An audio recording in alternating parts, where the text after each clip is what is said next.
Okay. Uri, lovely to see you. Hey, Daniel, thank you. And sending all of you a big hug from old Jaffa. I just wanted a massive thank you. Look, when we were thinking about Yom Ha'atzmaut, we thought, basically which of the, one of the most famous Israelis could we get to give us a little bit of a sentiment? Israel, and someone who's represented Israel on the world stage and really beyond. And if you saw the video that Uri, you shared it with me, the Bibi video. Oh, yeah. The one about the restaurant, yeah. So I can attest is absolutely true. Uri is an absolute mensch. The fact that he's taken time out to speak to a community, when you could be in Jaffa doing whatever you want. We hugely appreciate it. We're looking forward. No problem. And really, thank you very much. So first of all, hi, everyone. And Daniel, how many people are watching me now, more or less? Okay, so we've got on the Zoom, we've got 58 computers, of which we've got families at computers. Okay. In fact, it's going up. All right. 59, and then we're doubling it with YouTube, hopefully as well. So some people on there. All right. So let me begin, and it's a pleasure talking to you. You know, I lived in England my wife and myself. We lived in Sonning-on-Thames for about 34 years, believe it or not. Before that, we lived in New York for 10 years. Let me just ask you if you can all see me clearly, Daniel, because 100%. I can see now someone else. Very clearly. We can, your center screen, we can see you very clearly. Okay, and just teach me, because this is the first time I'm doing Zoom. Who was that nice gentleman who just popped into our picture? Good question. There are a lot of nice gentlemen over here. And you mean they can click up and just pop onto the picture and shove you away? No. We can see you. Your center screen. I'm here making sure that no one shoves you away. No, it's okay. Now the screen is dead. We're good now. Can you see me? Yes. Okay. All right, let me begin, because we don't have much time. I told Daniel that I'll stay with you for 45 minutes to an hour. You can ask me anything you want. Okay, let me start by telling you a little about myself, my life story, and how I became what I am today. It all started here in Tel Aviv. I look out of the window. We live in Old Jaffa. Lift up the iPad, and I'll show you what you can see outside, if at all. But that's Tel Aviv in the background. That's the Tel Aviv promenade. We live in a very tiny apartment, but amazing views. And when I was 5 years old, and this is a true story, no matter how skeptical you are, I was playing in an Arabic garden opposite our apartment building, which was in Betzalel Street, number 13, a street off Sderot Rothschild Boulevard. And as I was playing in the very thick grass, suddenly, out of the blue, I saw in front of me a sphere of light. It was huge, and it was strobing. I, being a child, 5 or 6 years old, I didn't understand the meaning of this. And then suddenly, out of this sphere of light, almost like a laser beam, hit my forehead. It was so powerful that it pushed me into the grass. I fell into the grass. I don't know how long I lay there, but when I ran home to tell my mother across the street, of course, she didn't believe me. She thought that I was either making it up, or I dreamt it, or I was lying. But it really happened to me. And I adhered to that story for decades, until, and I have to now jump a few decades up front, the BBC did a documentary about me called The Secret Life of Uri Geller. And it was the documentary was shown in Tel Aviv, in Israel. And I got an email the next day from a retired Air Force officer called Avrahami. And he said to me in the email, Uri, you won't believe this, but I saw that sphere of light. I saw you. I was there. Now, I jumped on the phone, called him up, because this was the first validation that someone else saw this incredible phenomenon or encounter, whatever it was. He told me that he was a young soldier walking on Rothschild Boulevard towards his parents' home, and he suddenly looked into the garden as he was passing by, and he saw me. I was a little boy with white shirt, black curly hair, and he saw this huge sphere of light following me while I was running into my apartment building, and it kind of exploded. This is his words, on the apartment facade, and kind of darkened it. Now, this was incredible for me to hear, because whenever I told this fantastic story, most people did not believe it, because it so kind of sounds like I took it out of a science fiction film. Nevertheless, I met the man, and he's a credible retired Air Force officer. I then realized that this really happened to me, but what is it? I don't know. Even to this day, maybe I don't even want to know. It could have been, these are my theories, it could have been a spiritual encounter, an extraterrestrial encounter, because I'm a great believer in extraterrestrial life. It could have been a geological phenomenon.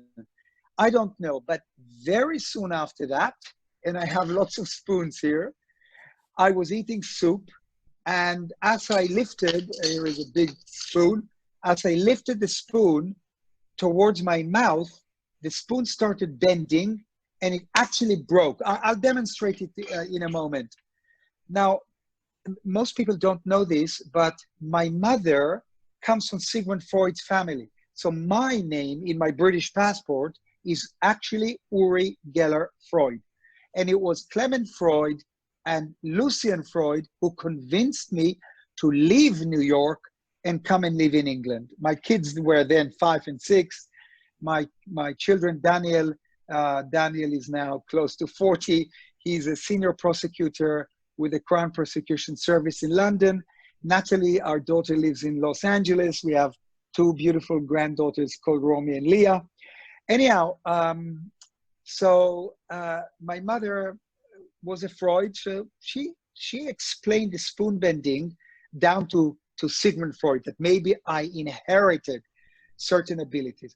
Okay, now let's take a giant leap. And my parents divorced when I'm 11 years old. My mother remarries a Hungarian Jew that lived in Nicosia, Cyprus. So she takes me to Cyprus. And to me, this is a new, wow, a different language, Greek, Turkish, English. That's where I learned English. It was an amazing island. And sadly, my stepfather dies a year after my mother got married to him. And he owned a little bed and breakfast establishment. And we had 14 rooms that we rented out. Now comes in the picture Mossad. This is really fantastic, but it's all true. Mossad, the Israeli secret service, discovered that we are from Israel. And they decided to turn our little hotel into a Mossad safe house, which meant that Israeli spies would come and check into our hotel, stay there for a few days, and then they would check out and fly to spy, in Egypt and Jordan and Syria and Lebanon and so forth. I befriended one of these spies. Obviously, they did not know that I was suspecting that they were Mossad agents. This man's name was Yoav Shacham. And one day I confronted Yoav and I said to him, Yoav, you are a spy, aren't you, for Israel? He was shocked. And he said, Uri, what are you talking about? How do you know? What's going on? And I told him that I can read your mind. He was astounded. And at the age of 12, I became a ballard. I became a shaliach in Hebrew.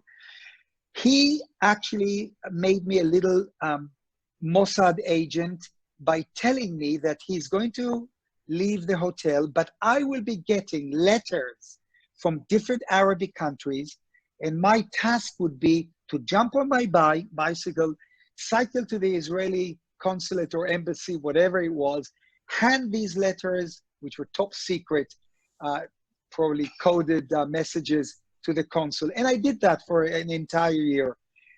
One day, Yoav tells me, Uri, when you get to 18, go back to Israel, join the paratroopers, and then go to officer school, and then find me. I was elated because what Yoav was telling me, that he's going to get me into Mossad and I'll become a super spy with my powers.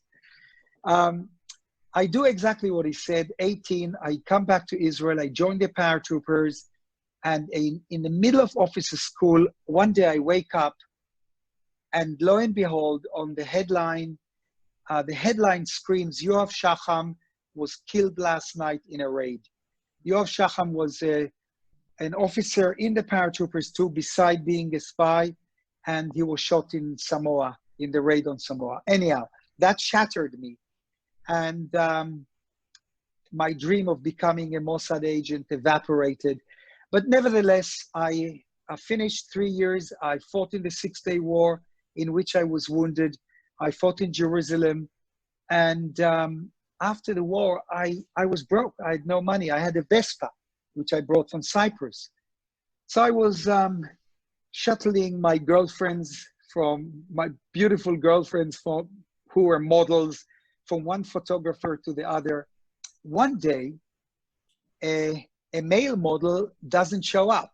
So the photographer says to me, who are you? I say, I'm the boyfriend of that model. She says, well, lay down on the floor, get on that towel, and let me take a picture of you and your girlfriend. I said, what, you want to take a picture of me?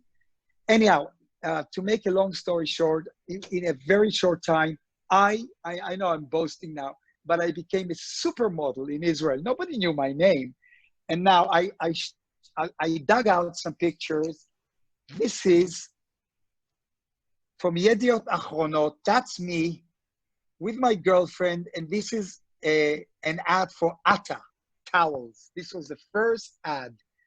This is for toothpaste. This is me. Here I am for, I don't know what it was, some kind of a cologne. This is for deodorant. I was even modeling Shana Tova. This is incredible because they're still selling this Shana Tova card. And the most incredible shots that I really loved are these, because this is Sheraton. And believe it or not, I'm modeling here a watch, a Citizen watch. And I started earning money. And this was the beginning of my career. I was a male model. My goodness, how sad was that? But I started bending spoons and reading minds for the photographers, and they freaked out. And they started inviting me to house parties. Let me just stop for a few seconds. Daniel, is this going okay? Perfect. Yes? Everyone can hear you. It's good. Yeah. So I was going to these house parties and astounding people. And these house parties became more prestigious, from photographers to lawyers, from lawyers to judges, and from judges to generals. And then one day, Golda Meir is in one of these parties.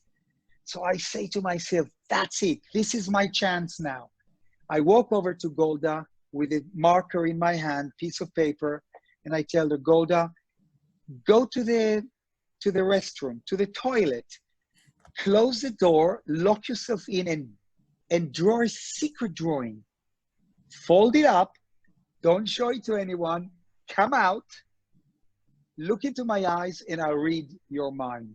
She said, no, nobody can read my mind. But guess what? She went to the loo and she closed the door.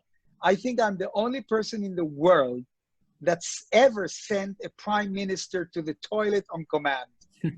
So she drew a secret drawing. She came out. I looked into her and I drew the Star of David. It was exactly the same size.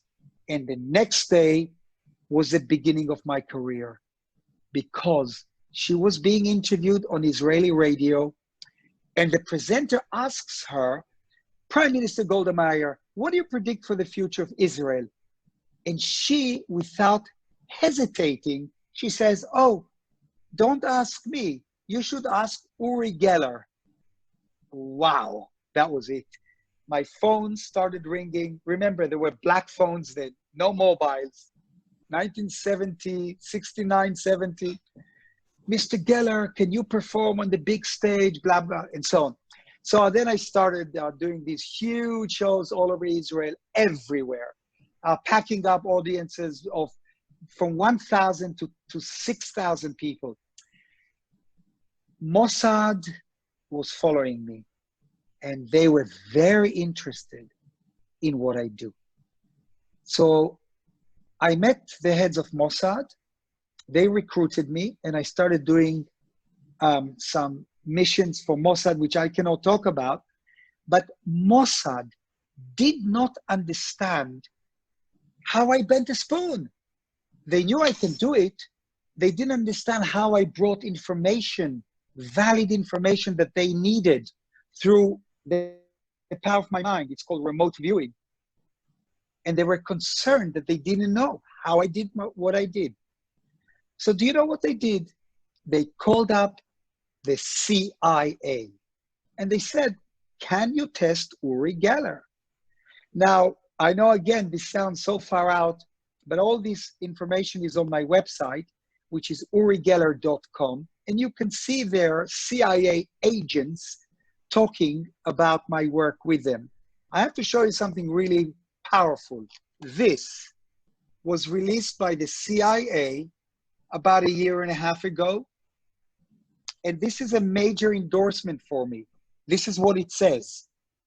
As a result of Geller's success in this experimental period, we consider that he has demonstrated his paranormal perceptual ability in a convincing and unambiguous manner. CIA. So yes, I've done some incredible stuff for them, but I wanted to become rich and famous. I didn't want to be a guinea pig, but I loved the CIA stuff. I wanted to be on American television. I wanted to be on Johnny Carson, on Merv Griffin, Mike Douglas. These are huge TV shows. And then controversy started.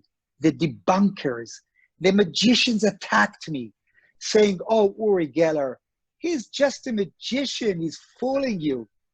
And I thought that will destroy me. But it didn't, because Oscar Wilde, 100 years ago, said something very clever. He said, there's only one worse thing in life than being talked about, and that's not being talked about. So the controversy around me, the people who tried to attack me, only made me more famous. MI5 and MI6 were astounded by what I was doing for the CIA. They wanted to test me too. So you know what they did? Under the camouflage of David Dimbleby, which David Dimbleby at that time had a big TV show. Millions were watching David Dimbleby. You saw me on that show. 1973, I think it was November, 9th of November. They invite me to England. I think that I'm coming to do a huge TV show, but I was introduced to scientists, including Professor David Bohm, who worked with Albert Einstein, University of London, Birkbeck College, all MI5, MI6, and they were testing me while I was preparing to do the David Dimbleby. Now, I'm going to demonstrate to you what happened on that David Dimbleby show. And if you remember that day, there's no doubt in my mind that I fixed broken watches in your homes, but this is what happened. I think a scientist hands me a spoon, and there were skeptics around me, scientists, and I think it was David who said, okay, Mr. Geller, show us your powers. So I hold a spoon like this. And then some crazy idea comes to my mind. I look into the camera like this, like I'm looking at you now. And I say, everybody at home, go and get your spoons. Go and get your broken watches and bring them to the TV set. People were aghast at home. They could not believe that I, Uri Geller from Israel, is going to bend their spoons in Manchester, in Leeds, in Newcastle, in Wales, in Scotland, in London.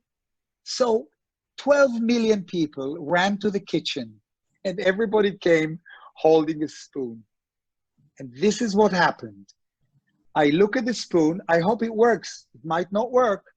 I look at the spoon and I kind of inject my energy into the thin part of the spoon and I will it to bend and break or melt. 1, 2, 3. There. It's gone.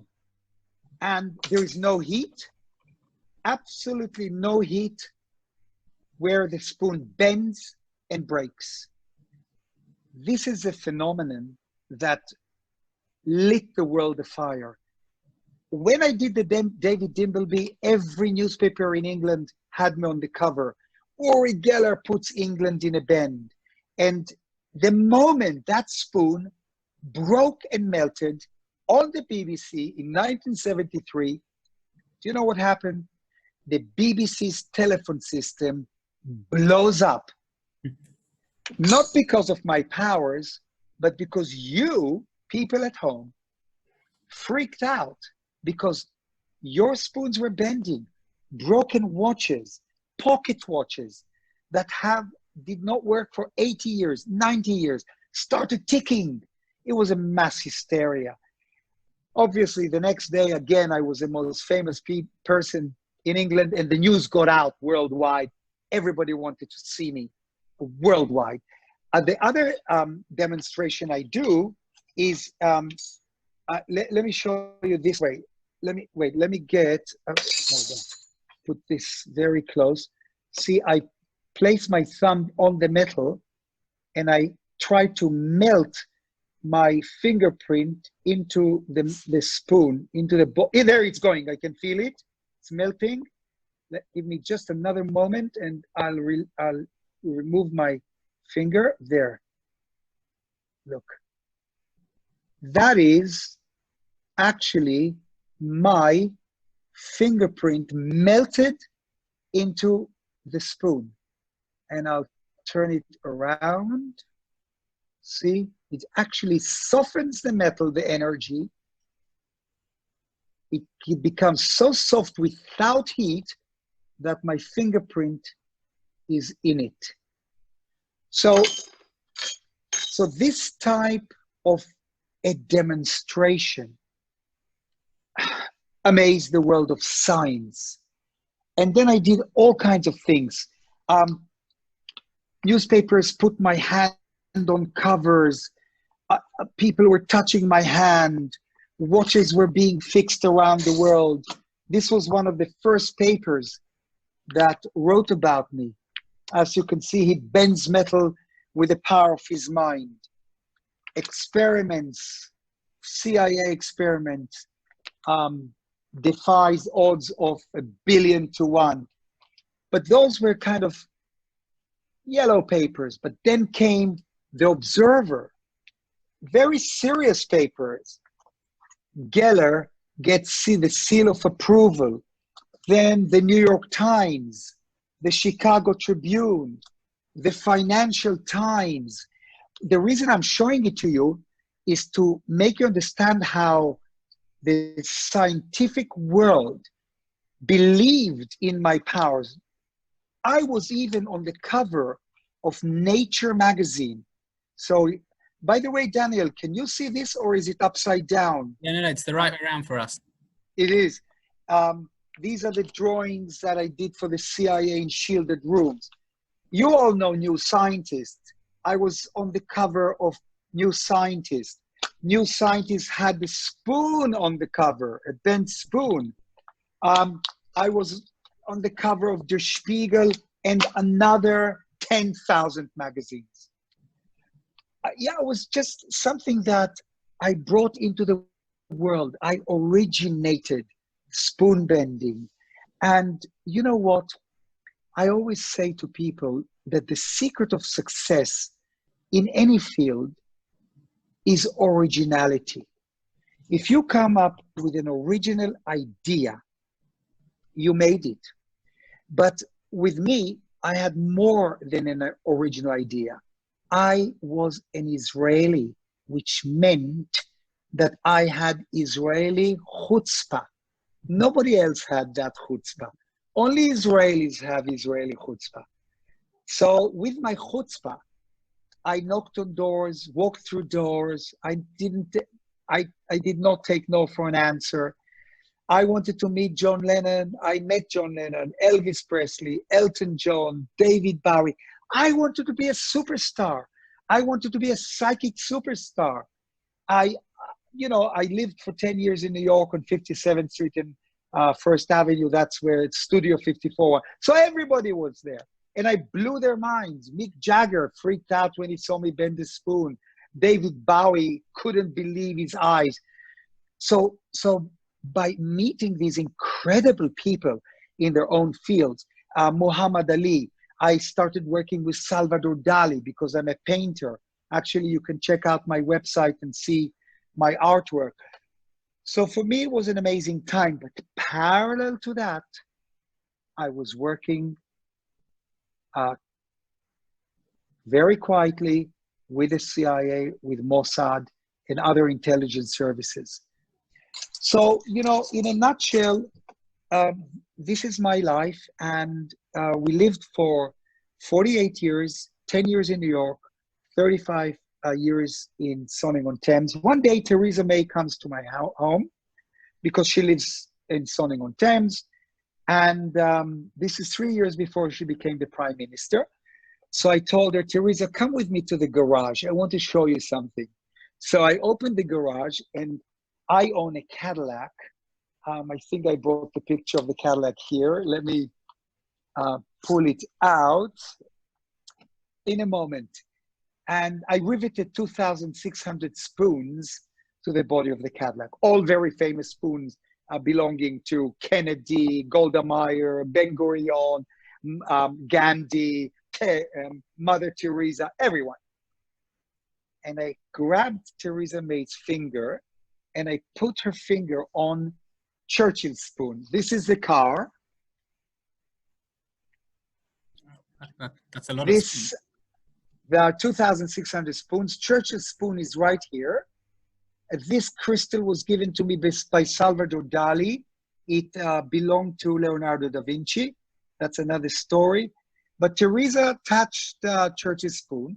I looked her in the eye and I said, you are going to be the Prime Minister of England. She didn't believe me, but I was correct. I don't know if that spoon had an energy, but I did the same to Boris. Boris came also to my house. He actually interviewed me, and it was for the Telegraph or Guardian. And in the end of the interview, Boris says, I was flummoxed by Uri Geller. And before Boris became the prime minister, he sent some of his parliamentarians to meet me here in Tel Aviv. And I ran up to my apartment and I grabbed Golda Meir's spoon and I gave it to Boris. And I told these people to tell him that if he carries a spoon, he is going to be the prime minister. And he was. Now, I'm not a guru and I'm not a miracle worker. And, I'm just Uri Geller. But I believe in the energies, in the power of the mind. And I do believe that you can transmit energy. You can receive energy. I believe that we are all connected to each other with a invisible spiritual thread through which we can send the power of love, the power of healing. I'm not a healer, but I do believe that we're all connected to each other. And let me tell you another interesting story with spoons. I met the husband of the Queen, Philip. Yeah. And I had a Concord spoon on me, and I bent the spoon for him, and I told him, please carry this spoon all the time with you, and you'll be healthy, and you'll live for a long time. And believe it or not, he still carries my Concord bent spoon. So that's it. And how old is he now, Daniel? How old is? Oh, and he's not young, if we're allowed to say that. I would say 98, close to 100. Now, I don't know if that's my spoon, but there you go. So 4 years ago, Hannah and I decided to make an aliyah, and we left our beautiful home on the banks of the River Thames, and we came back to our homeland. I'm back with my people now, and but I'm still connected worldwide. On my website, you will find a very interesting lecture that I just did in Blackpool, believe it or not, 2 months ago. And wow, didn't the world change since 8 weeks ago? I can't believe it. And we live in a very small apartment here in Old Jaffa. I found an incredible, I don't know even what to call it, an old ancient building that is a minute and a half from my apartment, and I'm turning it into the Uri Geller Museum. I have collected incredible gifts from people around the world. So hopefully after this Corona will ebb away, the museum will open. I'm now refurbishing it. And we love being back home. I'm 73, and I'm a positive thinker. I'm an optimist. I exercise. I really try to think positive. Every morning when I wake up, I put myself in an attitude of gratitude. I try to help people. My email is on my website.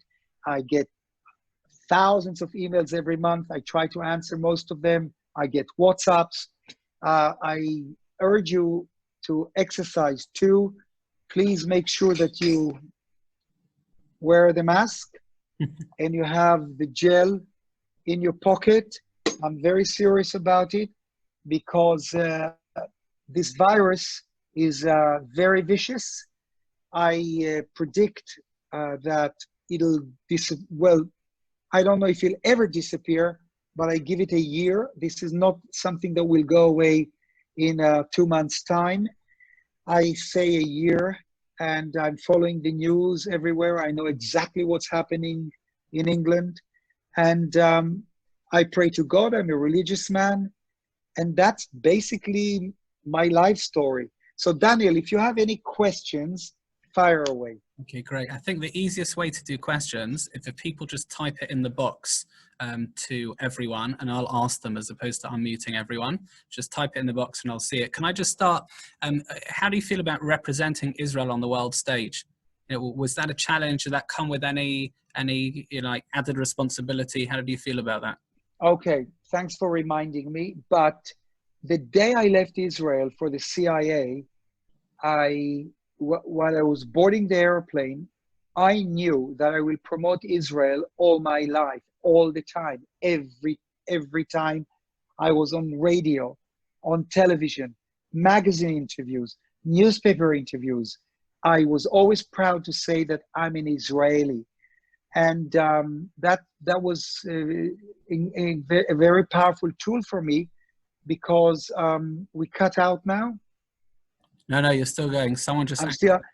Okay, to me, I always felt that I was some kind of an ambassador because I had the power, the tool of television and radio and journalists. Just 1 second, sorry, Uri. Malcolm, can you just unshare your screen so we can see Uri properly again? Malcolm, I think you're accidentally sharing your screen. Okay, Uri, carry on. Oh, very good. Thank you. Thank you. So what's the question? A few people are new to Zoom. No, in terms of... So am I. Wait a minute. So am I. You're doing so great. We're in the same boat. Representing Israel on the world stage you're in the middle of. yeah, so I promoted Israel all the time. Remember my ties to Mossad. I'm a paratrooper. I fought in the war, and by the way, we came back. Hannah and I and my brother-in-law, we came back to every war, and not we did not stay in Tel Aviv, but we joined the armed forces. There were times where we drove into Lebanon behind the tanks. We were there. They were shelling us. My daughter calls me from Los Angeles and she says, Abba, it sounds like there are bombs exploding around you. And I said, yeah, they are. We were in south of Israel in the last war. So we came back to every war. Wow. Okay, great. I can see some questions coming, but I'm going to quickly Okay. chip in with another one of mine, if that's okay, and then we'll do some of the others. In terms of the challenges of being famous, you know, to you personally and kind of your personal attitude, how did you, so to speak, cope with that? How do you manage that on a personal level? Daniel, you know, being famous is a very interesting, almost spiritual, supernatural kind of energy. And let me explain.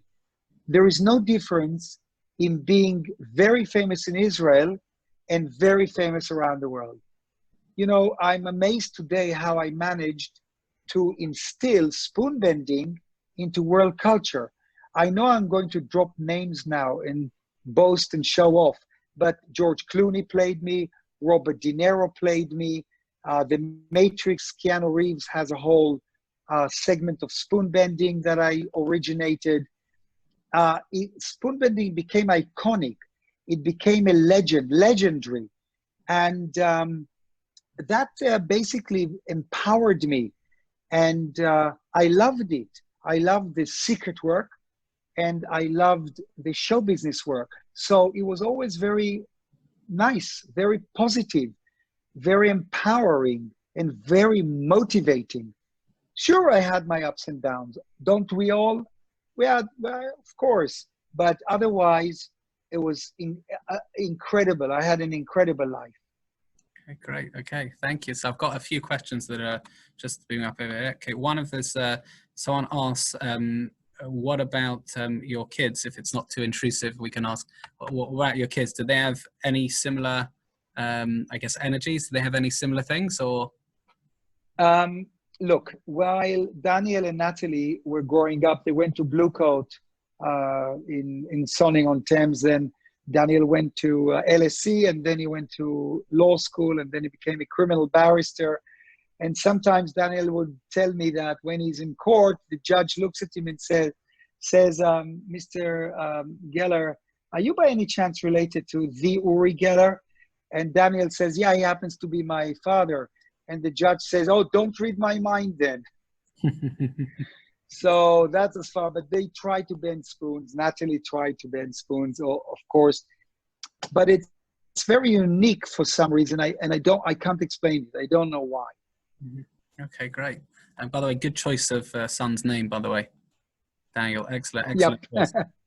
Okay, got a few more questions here. So one question here is, how did you deal with your detractors so positively? My detractors, there was one detractor called James Randi who dogged me for 50 years. And you know, listen, the first detraction came in Israel. Let me show you something here. This is a cover. This is a cover of a magazine. And I think the year is, let me look. I think 1970, and it says on the cover, this is how we help him cheat. Of course, this was a fake news story, but I was so concerned that I called my manager, whose name was then Mickey Peled, and I said to him, Mickey, I'm on the cover of the Olam Hazeh. If you remember, Daniel, there was a man called Uri Avneri in Israel who owned the Olam Hazeh. I am destroyed. I'm finished, and I have a big show in Haifa tonight. Cancel it. No one is going to come. Look at this devastating cover story. And Mickey says, look, Uri, I can't cancel the show. Come anyhow. Do it in front of 10 people. So I get to Haifa that night. Not only that the auditorium was sold out, but there were another 500 people standing outside trying to get tickets. And that's when it really dawned on me that all controversy is good controversy as long as they spell my name correctly. That's the answer. Right. Okay. Then the second part of the question is someone asked over here. Sorry, go on. Wait, Chippy, can you give me the award, a picture of the award? Bring it up on my iPhone. I'll show you the award I'm handing out to my detractors. Okay, Daniel? Go for it. Daniel, I have a question to ask you. Oh, goodness. Do you have a Dorian Gray mirror in your attic? Because you're not aging. I don't know. I think that's a great question. No, answer, because I want to learn from you, because you look amazingly young. You are very charismatic. You're good looking. You're probably the best rabbi in England. So I guess that's what I call Israeli, something. Oh, thank you. We actually, just for those who listen, we practiced that many times. You should know that was, we're going to cut that and we're going to release that worldwide. Thanks, Eric. Okay, do that. 70, I think it could be looking. What's the next question? So someone else. Wait, hold on. Before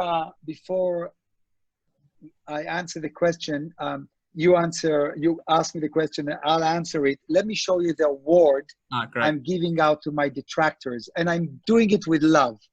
Are you all ready for this?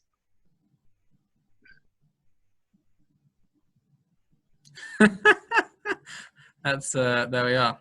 That's a ubiquitous Israeli symbol. That exactly. If I hurt anyone's feeling because it's a little rude, forgive me. Oh, it's okay. But it is made from bent spoons and forks. Great. I have to say my kids bend spoons, but only plastic ones and forks. May I play the 1.5 minutes of what Bibi says? Sure. Yeah, go for it. Okay, let me bring it up. Give me a moment. I was astounded when Bibi said what he said. I will try to bring it up quickly. And then I'll answer that question. I hope you'll be able to hear him. So here we go.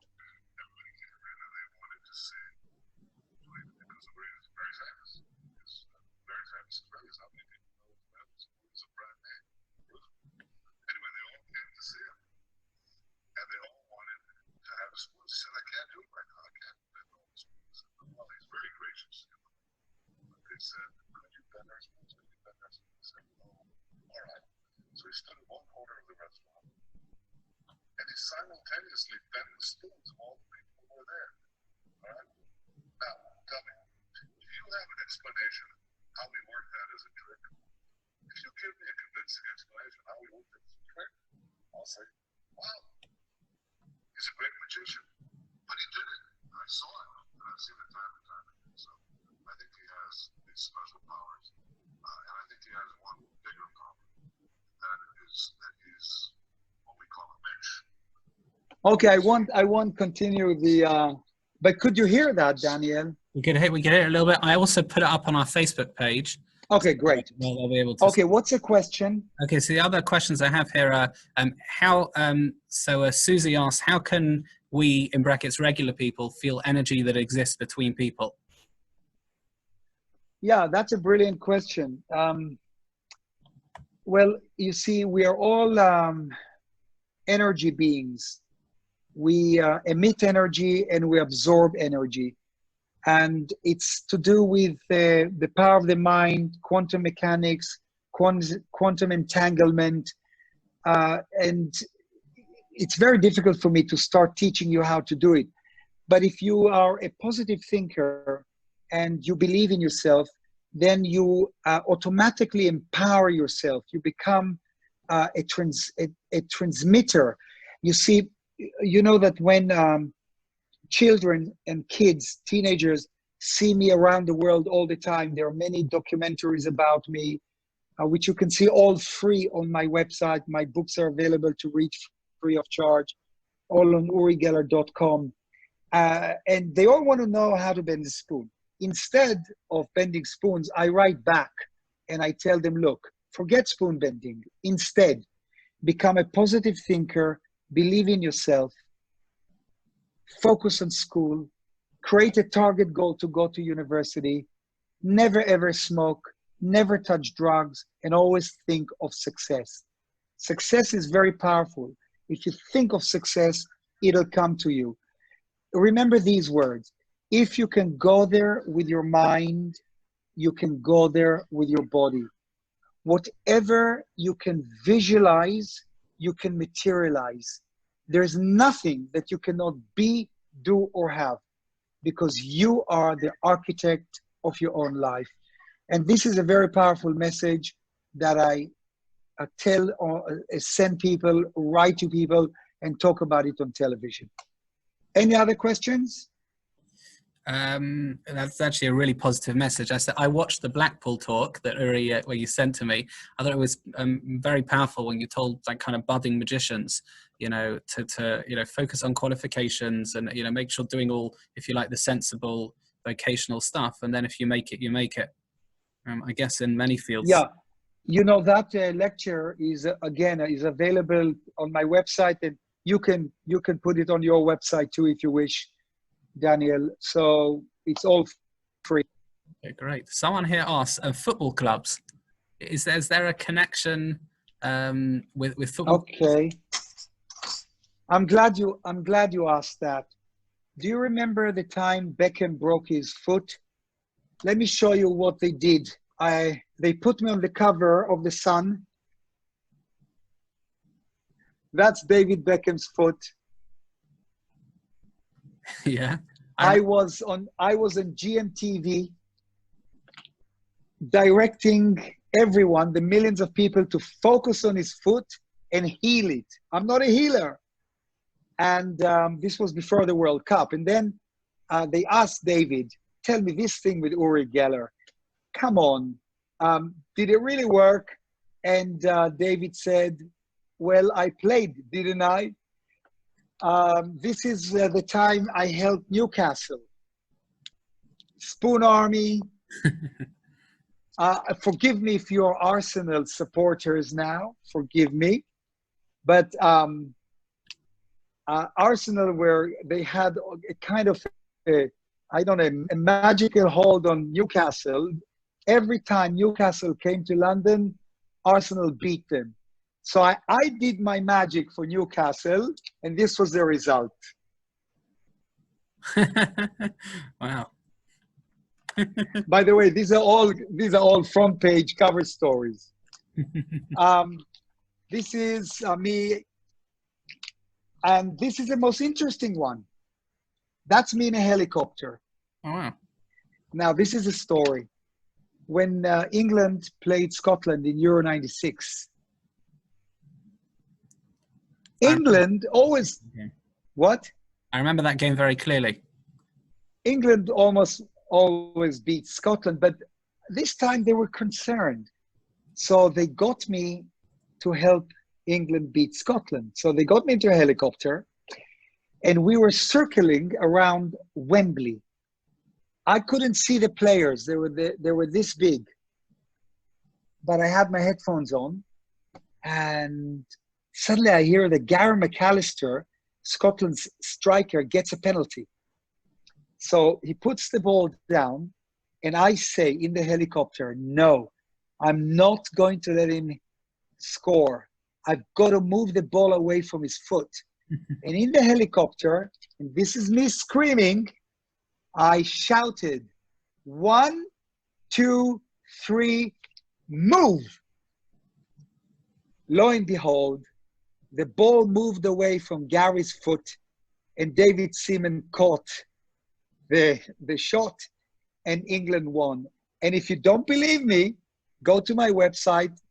It's a BBC film, and you can actually see the ball moving away. Now, after that, unethical, interference with football because it was highly unethical. I admit it today. I shouldn't have done it. I received 11,000 hate letters from Scotland. The postman was bringing in the sacks. It was all hate, hate, hate. So I had to give back something to Scotland. I couldn't leave it like that. I was so embarrassed and depressed. So I bought a Scottish island. I'm the owner of Lamb Island, very near Edinburgh. So now I feel that I'm part Scottish, and they all forgave me. And even Gary McAllister said, forget it, it's been done, it's in the past, and he hugged me. Well, actually, that's the football side. I remember that moving ball. I remember it very clearly. So remember, you can watch it again, get on my website, urigeller.com. And you can, by the way, all follow me on Instagram, the Uri Geller. I think you'll find in very interesting things. I try to put almost every 2 days something new. Amazing. Okay, so I want to just, if we can kind of round a couple of things up, what do you think your biggest lesson from your career was? Kind of something you worked out, something you, something the biggest taught you, as a person. Well, when I was 12 or 13, I came over to visit my dad from Cyprus. And I don't know how many of you remember Chubby Checker, but Chubby Checker was a singer, black singer, American, who the big song was Let's Twist Again, like we did last summer. And he was crossing the road. I'm 12 and a half, and I say, wow, that's Chubby Checker. I got to get his autograph. So I went up to him, and I was sure he's going to tell me to get lost. And I said to him, Mr. Checker, my name is Uri Geller, and I speak English because I learned English in Cyprus. May I have your signature? And he looks at me and he says, I don't have a pen on me, and I don't have a piece of paper, but look, there's a kiosk across the street. Let's go over there, and I'll get a pen and a paper. And we crossed the street together, and he took his time. He asked for a pen and a piece of paper, and he signed it for me. To Uri Geller, from Chubby Checker, with love. That was the best lesson in my life. So throughout my entire career, I've learned one thing, one important thing. Be nice to everyone, all the time. That's a great lesson. Great.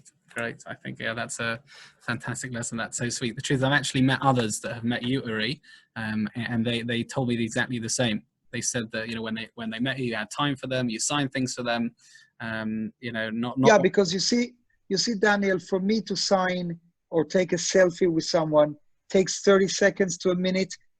They will never forget that moment in their lives. Right. Like I never forgot Chubby Checker. Right. Very sweet. Great. Okay. I think that's basically it. I'm just scrolling through. Okay. So my final words, Daniel, thanks very much. I hope you all enjoyed this. If you did enjoy my little talk, you can email me and let me know. Bless you all. Stay positive. Stay safe. And every morning, tomorrow, wake up and put yourselves in an attitude of gratitude. Shalom, Yom Ha'atzmaut Sameach, although it's past at 48 hours, but God bless you all. And Daniel, you're a brilliant rabbi. I love you, and we'll stay in touch. Great. Thanks so much. Shabbat Shalom. Shabbat Shalom. Appreciate it. Thank you. Bye. Thanks everyone for tuning in. We're going to send Uri the recording with his permission. We're going to put it on our YouTube channel, but let me just send him first. Thanks so much. Really appreciate it, Uri. Have a great rest of the week. And as Uri said, Shabbat Shalom, everyone.